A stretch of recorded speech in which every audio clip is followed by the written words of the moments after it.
Hey Glam Fam, welcome back. Today we are getting into episode 6 of Baddies Caribbean. Lots of fighting again. This is gonna be a long review. So yeah, let's go ahead and get into it. So we pick up with Jayla and Meatball, and Jayla is explaining herself to her, and Jayla, she just explains the situation completely wrong to me. I really don't care how many times they talk about it, how many times new information is revealed or whatever. I am always gonna be on Biggie's side with that, because Jayla keeps saying like, oh, she said she was gonna slap me, so she should be able to stand on business, and she did.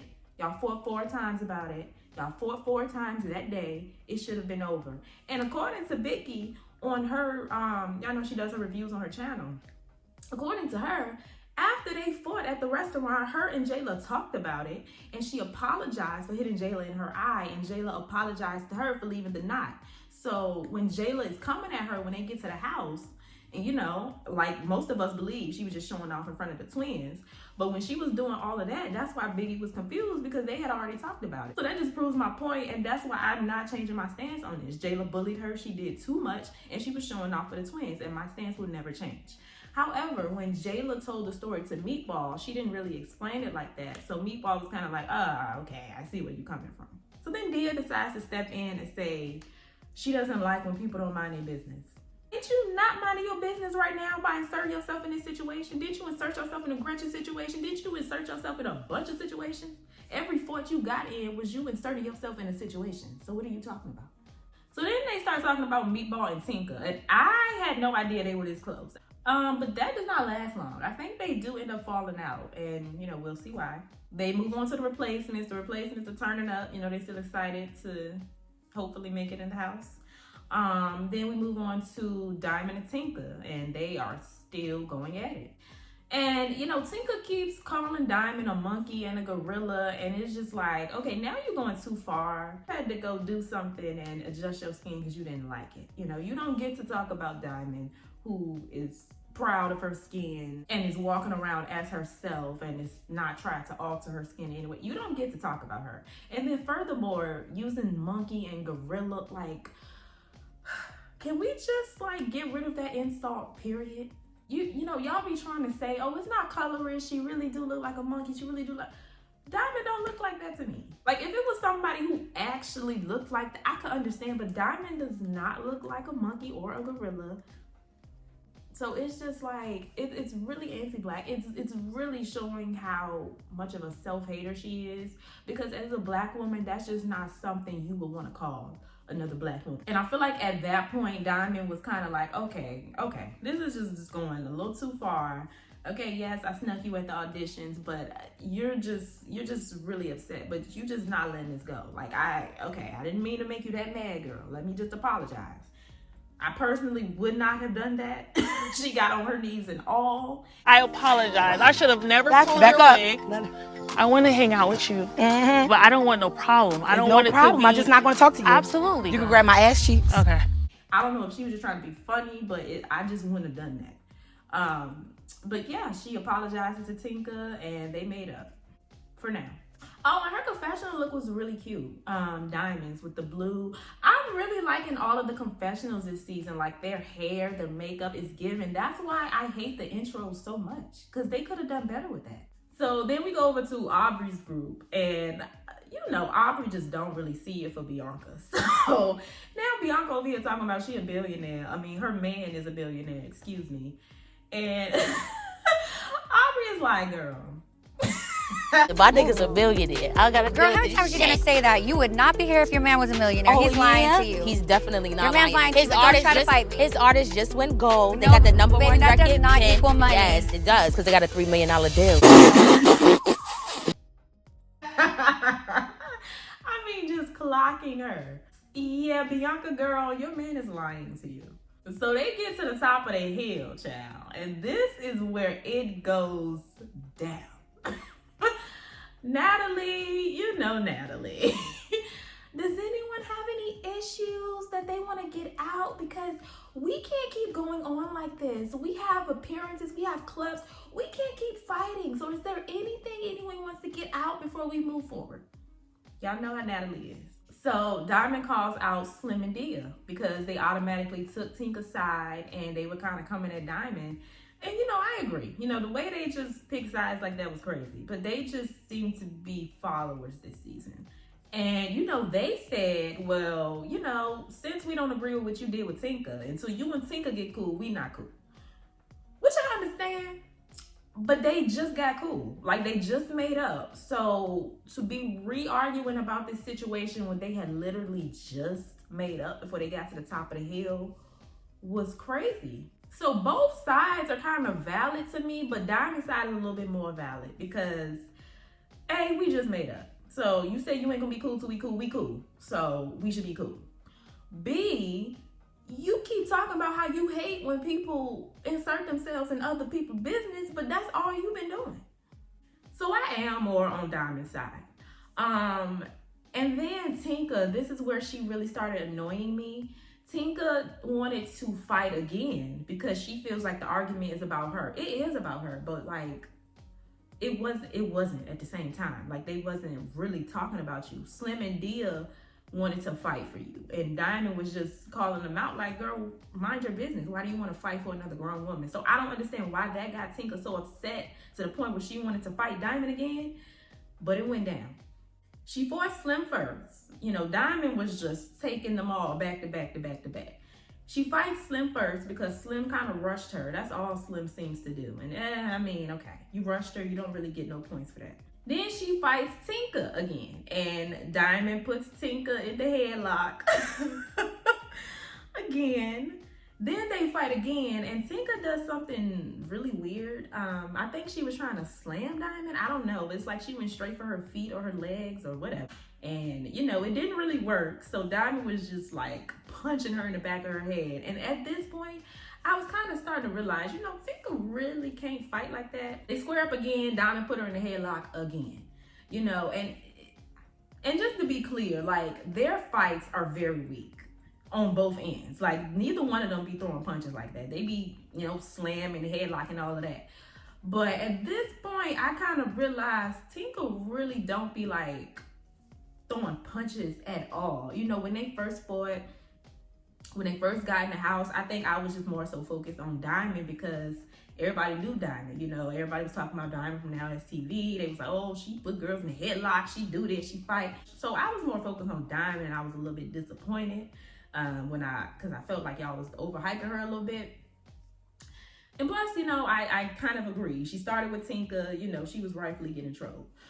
But now, as the situation keeps going and, they just made up and now they fighting again after just making up and, still nobody is really getting beat up to me. Diamond really be the only one throwing punches. So, I don't know. I kind of see it different. I feel like at the beginning, I was focusing more on Diamond when they was fighting. Now, I'm looking more at Tinka, and neither one of them are the best fighters, to be clear, but Tinka really, really can't fight.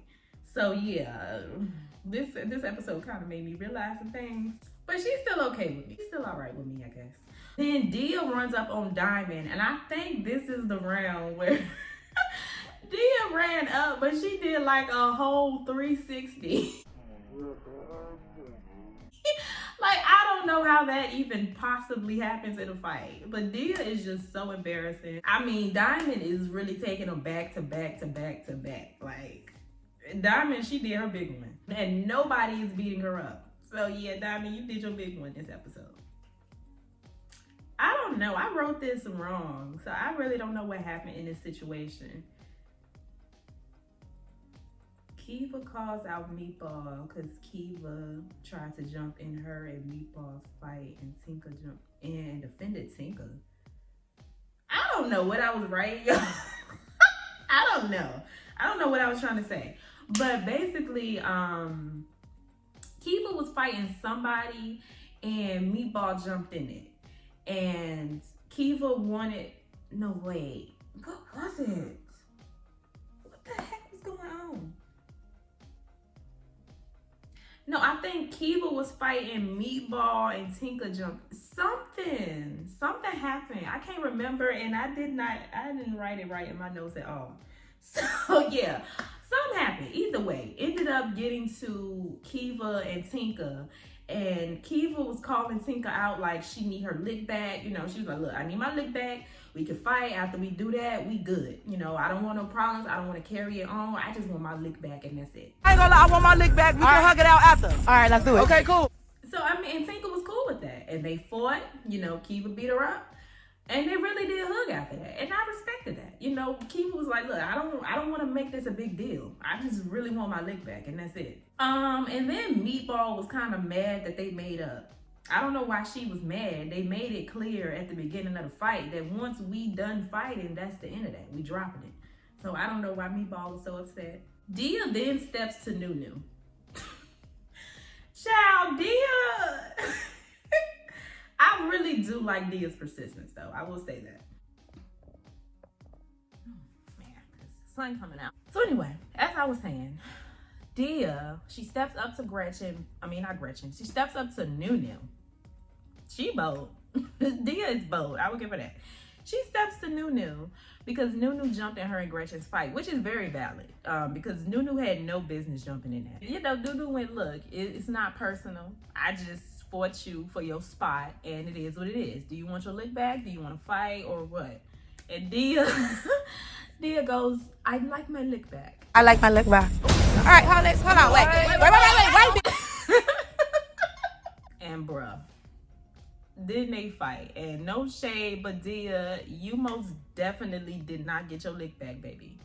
So then after all of that fighting, Natalie decides to pick the replacements that make it in the house. And she basically picks everybody except Wendolly and Heaven. And I'm fine with that. I am really okay with that. I was really hoping Heaven Marina did not make it in the house. I don't understand why everybody is so like excited for her. She's not giving anything. She didn't bring nothing at either one of the auditions but twerking. Y'all remember she was on Baddies West audition. She came and twerked. She came on, she came on Baddies Caribbean audition. She came and twerked. She came in the house. She didn't do nothing but a fake fight. Like, the girl, she's not giving anything. I don't know why y'all was so excited to see her. I'm glad she didn't make it. And I'm glad Wendolly didn't make it. Oh, I forgot to say, before they picked the replacements, Aubrey, you know, she just stepped up and she called Natalie out and they had this little fake fight. It was cute, but it was like, so we just gonna skip past that. And Aubrey is leaving. And I'm glad she leaving. Because, girl, if you kept going and you kept running your mouth. So then Aubrey shoots her exit scene talking about, you know, if she came back, she gonna have to be a fighter. And yeah, that's true. Because you talked a lot of mess.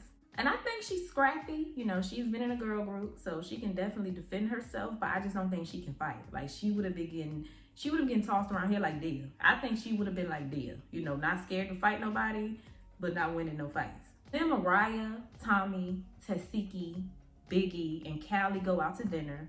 Mariah is nervous because she is Natalie's friend. Girl, so is Tasiki. Have your own brain. And that's honestly probably the only reason she went anyways, because Tasiki went. You know, I'm starting to like Callie a little bit. You know, she has good energy. I just think she did a little too much to get in the house. But she's not that bad. She's realizing that she stepped on the wrong toes now. And yeah, she seems nice. So Tommy arrives. She starts talking about Natalie and getting mad. And I thought this part was just so funny. It was some people behind her, and I guess they didn't appreciate the conversation. I don't know. But they started getting up as she was talking, and I guess Tommy felt the energy, and that kind of annoyed her. So she definitely said something to them. We carrying on with this shit, bro. This shit was last year. Yeah, get the fuck on, because this ain't for y'all. Tommy is just so funny to me. I mean, when y'all seen the baddies walking in, and I'm sure you had to sign something because you were on TV, what did you think they was about to be sitting there talking about? You know, Biggie is still instigating, telling her everything about all the other girls in the house and how they was talking about her, as she should, because I don't think any of them would say that to her face. So, you know, Tommy is still in her EP bag, giving the girls gifts. So Natalie calls a house meeting while the girls are still out at dinner with Tommy. So they're not there, which is annoying her. So she's ranting about that, you know, trying to get them riled up, trying to get them against Biggie. As if it wasn't 4 other girls with her. Gretchen is also not there because she's in the hospital. I do not care. So as she's talking about them, they walk in. They walk in and everybody is all fake. Hey, hi, oh, give me hugs, hi. Everybody's being so fake. And then in the midst of that, Tasiki hits Jelly Bean, which y'all already know. I thought their beef was really stupid. I do believe they probably talked it out, so I don't know why Tasiki is rehashing this. They fought. Well, she fought her because Jelly Bean wasn't expecting it. She didn't really get her like she wanted to, luckily, because it was stupid anyway. And, you know, Jelly Bean kind of got lucky. And, you know, Tasiki said that she fought her because Jelly Bean said that she sicked Mariah on her. Did you not? I mean, as Mariah was hitting her, were you not over there like, yeah, I don't have to eat because my girl's going to eat for me? Like, were you not doing all that? Then Tasiki also clears up the fact that she never apologized to Jelly Bean. She just admitted she was drunk. I mean, okay, either way, y'all had a conversation. So this fight was unnecessary. Mariah hops in again and goes, well, you know, I hit you because Taseki couldn't. And Jelly Bean goes, okay, I respect that. What is going on here? What? So then Natalie brings up how they all went to dinner with Tommy and she feels some type of way. And surprisingly, she actually did address everybody. She didn't just address Biggie. She actually said Tasiki's name and, you know, she called them all out. Okay, Natalie. And then Biggie responds and Biggie makes a great point. Biggie is always calling Natalie out to her face. So if Biggie starts talking behind Natalie's back, Natalie already know what she's saying because she already said it to her face. She be telling Natalie about herself all the time. And, you know, I didn't really realize that until she said it. And that's true. Y'all be trying to say, you know, Biggie, she talks a mess and then she plays victim. How? Everything she says behind their back on her YouTube channel, everything Teddy be saying, she already says to their face. So how is she playing victim? If you said it to their face, you can talk behind their back. She has said all this stuff to their face. Natalie knows how Biggie feels about her. Jayla knows how Biggie feels about her. So it's not really talking behind their back if you've not made it clear to their face. Biggie tells Natalie about herself all the time. So then Biggie addresses Jayla and she pretty much explains what I said. You know, y'all claim Biggie didn't stand on business, but she did. And it should have been over after that. So, you know, Jayla admits that, you know, she was triggered, that she got hit, well, scratched. You know, Jayla wants to keep reiterating, it was a scratch, you know, you didn't hit me, you scratched me, so when you scratched me, I was mad about the scratch because the scratch. And, all right, girl, I mean, we all saw the footage, we all saw your head fly back like that, but if you want to pretend like it was a scratch so you can sleep good at night, okay. But, yeah, her apology was trash. It's like supposed to be the spiritual girl with, you know, good vibrations and good energy. You can't even offer a decent apology. Then they go out later that night and they seem to have a good time. And if I saw this correctly, I could have sworn I seen Diamond and Tinka dancing together. They're at a booking or whatever. They start handing out money to the crowd. I don't know why they thought that was a good idea, because then the people started fighting over the money. Like, duh, what did y'all think was gonna happen? Then they decided to hold a dance contest instead, which is a better option. And, you know, this clip went around a few weeks ago of Jayla on this podcast where she pretty much admitted that the fights are fake. You know, they get on camera, they fight, and then they go out and they have a good time. Everyone is really cool off camera, and this just proves it, because y'all just did all that fighting on the hill, and then y'all go to the club and y'all dancing together. It also proves the point that she was bullying Biggie. Point blank period. Because Biggie thought y'all was good. They at the club and the people are screaming their name. I don't know if they like told people to say that before they started filming to make it look like people knew them. But I don't know. I mean, I guess the baddies are international. Shout out to them. The episode ends on a good note. I'm getting sick of that. 30, 40, 50 fights, and then all of a sudden they just partying together at the end. I'm sick of that. Next episode, they head to the PR. Asian Doll is finally gonna join them. Slim calls out Diamond again. Girl, didn't she explain herself already? Gretchen comes in, her and Meatball fight again. Still no Rolly and Anna. And honest, I'm gonna be honest, I'm starting to miss Rolly. Because these new girls are not doing it for me. It's clear at this point Zeus is going for quantity and not quality. Because it's about 20, 30 new girls, and I really don't like any of them. I don't think any of them deserve to be on the next season. They're just coming off too thirsty. Everybody fighting for nothing. And then they come out and say, yeah, well, I fought you because I just wanted to get on the show. Like, it's stupid. You bringing replacements in fight this person for your spot. Like, it's dumb. It's dumb. I miss Rolly. I would have loved to see Rolly from the beginning. I actually would have loved to hear her opinions on everything with the Jayla and Biggie thing. You know, she's cool with Jayla. She's cool with Biggie now. I would have loved to hear her opinions on everything. The Diamond Tinka situation. I actually do miss Rolly. I think last season, she was just in her villain era. I feel like she's back. I feel like she's calmed down a little bit. And I actually do miss her. And I would have loved to hear her opinion. She's actually pretty level-headed and rational when she wants to be. But this is making me realize how stretched out these episodes are. When they were filming this in real time, I could have sworn Rolly and Anna joined them on like day 3 or 4. Like, they didn't really miss that much. But here we are on episode 6 and they still not there. So that's just letting me know how much they truly are stretching these episodes out. So yeah, I cannot wait for them to come back. I'm not really feeling any of the new girls. Y'all know who my favorites are, and they all OGs. Scotty, Biggie, Sapphire. I really, really miss Rolly. But yeah, those were my thoughts on this week's episode. Y'all let me know what y'all thought about everything in the comments down below. Stay happy, healthy, and all of that good stuff, and I will see y'all in my next video.